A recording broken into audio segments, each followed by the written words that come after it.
All right, Bitcoin Radio, special opportunity to have an awesome guest like Miss Lyn Ulbricht. She is the mother of Ross Ulbricht and obviously, the CEO of freeross.org, correct? Correct. Did I say that right? Right. And it's a lot to learn in a small, it's really not that much. But no, Miss Lyn, it's a pleasure to have you on. I'm very grateful for you to take your time. We've been fortunate to kind of just get to watch you and do your thing over here on this booth. And, for those of you listening back in the Bitcoin Radio and crypto coin trader communities, a lot of you already know this story. And a lot of you already know this lady and what she stands for and how her journey has been probably one of the hardest of anybody else, I personally know, and although I can't consider you somebody that I know on a personal level, I do know your very personal story. And so why don't you just go ahead and introduce yourself and kind of give us a brief overview about what's going on right now. Okay, thanks. As you said, I'm Ross Ulbricht's mother, and I've been fighting for his freedom from a double life plus 40-year sentence for all nonviolent charges for 6 years.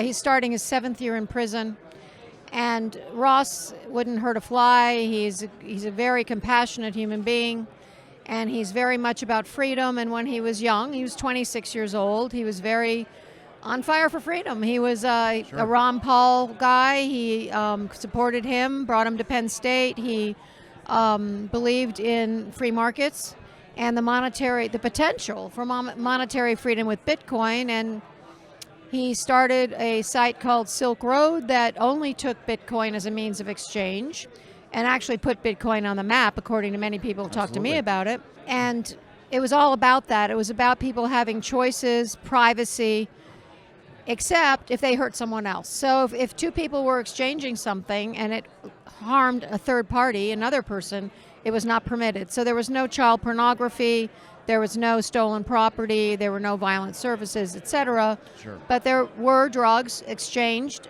most commonly user amounts of cannabis, but they were exchanged, they were allowed. And so because of this, Ross was given this horrendous, draconian sentence that is basically a walking death sentence for something he did at the age of 26 on a computer. Absolutely. So I'm fighting this sentence, and I really want the president, because now we've gotten to the point where it has to be a presidential commutation, to commute it, to correct it. It's wrong, and it sets a terrible precedent for other people, and so that's what I do. Absolutely, and obviously, this is a very sensitive topic, and for you, I can't imagine as a mother struggle trying to get her son free. I think you're doing it like what any other mother would do, if not, even more. And I commend you and support your efforts. Thank you. Obviously, there's a lot of misconceptions about this situation. Mm-hmm. What do you think are some of the biggest things that need to be cleared up? Like, what are some of the things that people think that simply are not true? Okay. Well, first of all, there is this narrative that was never charged at trial and never ruled on by a jury that Ross planned murder for hire. And that is a very common theme. Yeah, because what happened was the prosecution said that to the media before they indicted Ross, but when they came around to actually indicting him, it wasn't there. Absolutely. So it wasn't part of the charges of trial. It wasn't ruled on by a jury. There was an indictment in Maryland that talked about it, but that has been dismissed with prejudice. So it never stood the test of a trial or proof, and Ross denies it, and yet this narrative, has been picked up by the media. So that is one thing. Ross, there's 100 letters on our website from people who actually know Ross. Read a few of those, and you'll go, this guy doesn't want anybody dead. And actually, one guy, if you were watching next door, the alleged victim of this murder for hire, Curtis Green, was here. He is absolutely in our camp. He doesn't believe Ross was the person who arranged this, if anybody actually did. And he supports us. So how many cases of murder for hire have the support of the victim who doesn't, it's just absurd. So true. And so that's a big one. And then I would say that the idea that Ross is a drug kingpin, and that's why he went into all this. Ross is the farthest thing from a kingpin. He's all about freedom. I don't think there's too many kingpins who have voluntary interaction and the non-aggression principle as how they operate, and yet El Chapo, a real kingpin, got half the sentence that Ross did. This is an abuse of power. This is an absolute travesty of justice, and it needs to be fixed. And of course, you make a great point that El Chapo, his sentence, what they came down with him on, is substantially less. Now, half. It really is. It's crazy when you think about it. Now, as Ross has kind of gone through this, how is Ross doing right now? Well, he's doing a lot better because he was first he was put into a very violent place because of his sentence, full of violent gangs and dangerous people. Sure. And there were routine stabbings, there were murders, there were beatings, there was all kinds of things. And he was eventually, thankfully, moved to a place that is not so violent in Tucson. So he's better. It's much better. So I would say he's keeping up his spirits. He did in the other place too. He's managed it very well, but it's not easy. And Sure. he's really, it's very boring. It's imagine. very big waste of his intelligence and his creativity that he's a lot to give. It's a waste. But he's doing his best, and he's, teaching classes to fellow prisoners, helping them get their GED, Sure. High school diplomas, staying busy, reading, writing, he's doing his best to Absolutely. be constructive. No, so, as Bitcoin has kind of coming to the mainstream picture, I absolutely believe what Silk Road was the first understanding of that Bitcoin can be used a certain way. And, regardless of opinions on whether it was right or whether it was wrong, it was being used. And as a Bitcoin holder, As money. as money. Yeah. And it was legitimizing it in some capacity, whether you like it or not, isn't even my concern, right? I'm not even worried what people are saying. What I am worried about is Bitcoin real? Is it actually usable? And this was clearly a way that it was. And it was the first time that Bitcoin had been used in that capacity at all, outside of just peer-to-peer transactions. But this was an organized and real place to go and exchange goods. Like you said, a lot of cannabis, other things, other drugs. But another misconception, something else I was going to bring up, is that people did think you could go on there and just hire someone to kill somebody, right? And I think that stems from that, with Curtis, Yeah. who I got to meet today.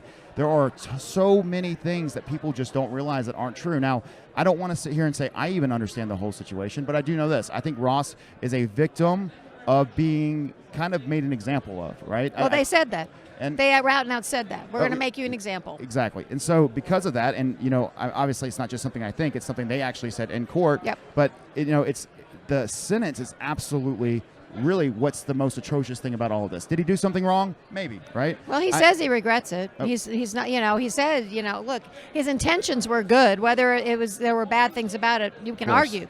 Well, but I agree. But yeah, and it does come down the sentence. And this is where, I would It's encourage terrible. everybody at least to do your own research. Like, at least go and look at this case, because when I look at this, I say, I'm not here to be the judge and the jury. I want you to go and listen and just find out, is this sentence actually legitimate? And so now, like you said, you're on the Donald Trump, I guess everywhere he's going, you're trying to go and you're trying to get people to hold up signs to help you out to get some exposure for this, huh? yeah, we need to get the president to notice that there is a movement, that many people care about this. We have over 220,000 signatures on our petition. Please, if you haven't, sign the petition, share it. My goal is 500,000. It gives encouragement to legislators as well as the president to say, look, this is something people care about. And so one of the ways is that we want Ross supporters to show up at Trump rallies. Even just a few people sets attention, and just have him or his people, or even just social media, notice that there's people out there who care about this. Absolutely. Has Donald Trump acknowledged, or in any capacity, anybody from his staff acknowledged that this is happening in any way? No, I've not heard from him at all. I believe he is aware of Ross, or has been made aware, whether he's got a lot on his plate at the moment. Sure. I know the people who are around him are aware of him, of Ross. And I think, and of course, this is not a partisan comment, or nor is it something that I'm anticipating or not anticipating, but I would almost even assume after the 2020 election, he might be able to acknowledge certain things as in to not cause issues. Or is that something that you're hoping, obviously, for any time, but is that something that's maybe on your mind a little bit? Is that maybe after 2020 might be the really good chance for you to be able to get him, or does it matter the time, I'm going right now? Well, you could also look at it like, I have people come up to me all the time and say, if Trump commuted Ross's sentence, I would vote for him this one time. Wow. And I'm like, maybe it might be, we could take advantage of this election cycle for him to think, well, maybe I could gain some voters I normally wouldn't. Sure. And so we're just going ahead. We're not, we're just going to, you never know what's going to happen. And you never know, That's so true. You just got to keep going. You know? What are some of the things? And of course, I won't steal too much more of your time, Ms. Lyn. And I'm very grateful for you being on here. Well, and thank you for the as I told you chance. before, I think you're so honest in your attempts and what you're doing, your endeavor with behind this for Ross.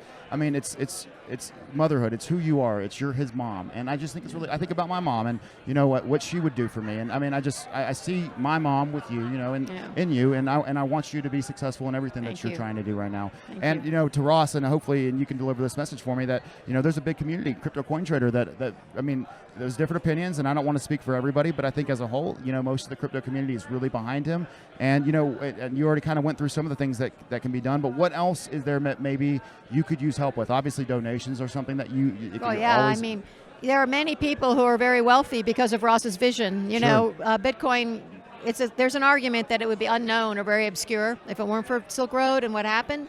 So, hey, if you want to give a little payback to the guy who did that, who's fighting for his life, he's a real person, he's in a cage, and he wants out. And the thing is, he has a lot to give.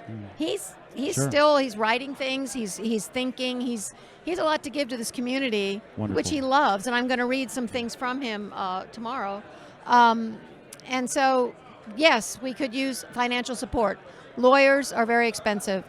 But also, if you have any connections to the White House, to any legislators, anybody who has political anything, please let me know. Well, hopefully Donald Trump is a listener of Bitcoin Radio, right? Maybe. You never know. You never know. Anything can happen, right? Yeah, that's true. Anything can happen. And, the way I look at this, it's people and paperwork. And really, all it takes is a signature. It's not, and it's the right thing. And look, you don't have, like you said, you don't have to agree with Ross or Silk Road. There's lots of arguments. But how about, do you really agree that a first-time offender, non-violent, deserves double life plus 40 years at the taxpayer expense, a walking death sentence, when there are no, no one was murdered, no one was kidnapped, no buildings were bombed, there was no terrorism. This is outrageous. And the thing is, it sets a terrible precedent for excessive sentencing in general. Sure. And puts us all in peril. What were his convictions?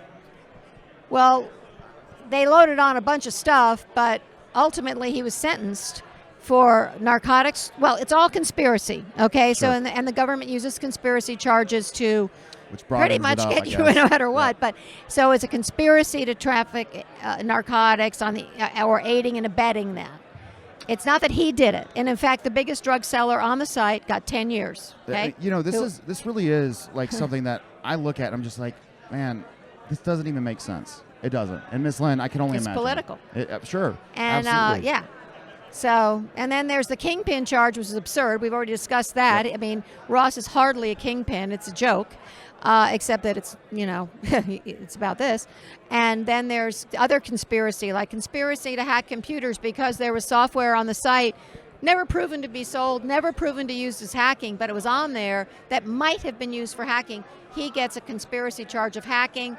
Then there's a conspiracy to launder money because I think it's about something about fiat being exchanged for Bitcoin or something. And then there's finally a conspiracy to sell false IDs. I mean, they're grasping when they're getting to false IDs, but they don't have murder for hire on there. And that is what is important, because if they're going to put false IDs on there, give me a break. They would have put murder for hire if they had the proof. Sure. No, and again, this is all just because he created the website that allowed these things to exist, right? And I mean, I'm sure there's bad things that have been sold on eBay, or bad things even on Amazon that have There's been been more drugs sold on Facebook. That came out in Congress just recently. In fact, 100 times more than ever on Silk Road. And will continue and that was just to a year's do such. worth. And that's not stopping anytime soon. And I agree. I mean, now I do understand, and I'm not going to sit here and say that I even believe that Ross is 100% innocent. But I can tell you this much. He's not saying he is either. Yeah, exactly right. He does not deserve 2 life sentences. It's absolutely atrocious, and that's what's wrong with this legal system. Whether you're white, black, whether you're a male or female, everybody has the opportunity to succeed in this country in theory. But really, when it comes down to this, people are getting just smashed over the head with ridiculous government sentences. abuse of power, period. I'm actually getting frustrated just talking about it, because I'm just listening to you and hearing the story again.